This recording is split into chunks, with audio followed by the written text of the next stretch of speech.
तो polity point का ये हमारा क्या है, क्या चौथा सेशन है। पॉलिटी पॉइंट जो हमारा चल रहा है उसका ये हमारा क्या है, चौथा सेशन है, जिसमें आज हमको जानना है, जिसमें आज हमको क्या जानना है कि समाजवाद क्या होती है। जिसमें आज हमको क्या जानना है कि समाजवाद क्या होती है, मतलब जो समाजवाद शासन व्यवस्था है ये क्या होती है, कैसे होती है। तो समाजवाद क्या है, ये क्या है कि समाजवाद एक जो लोकतंत्र जो है शासन व्यवस्था है उससे कुछ मिलती जुलती शासन व्यवस्था है। समाजवाद क्या है कि लोकतंत्र शासन व्यवस्था से ही मिलती जुलती शासन व्यवस्था क्या है, समाजवाद शासन व्यवस्था है। ठीक है।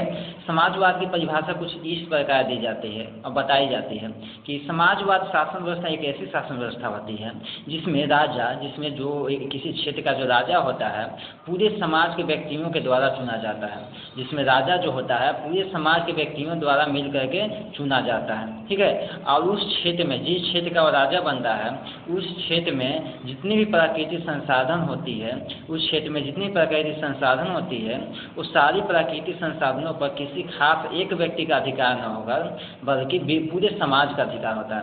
कहने का मतलब समाजवाद शासन व्यवस्था एक ऐसी शासन व्यवस्था है जिसमें राजा को समाज के लोगों के द्वारा चुना जाता है। ठीक है ना।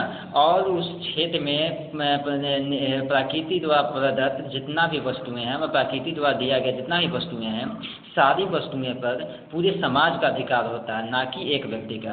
प्रकृति द्वारा दी गई वस्तुओं पर क्या होता है, पूरे समाज, मतलब एक समाज में जितना भी व्यक्ति रहते हैं पूरे समाज का अधिकार होता है।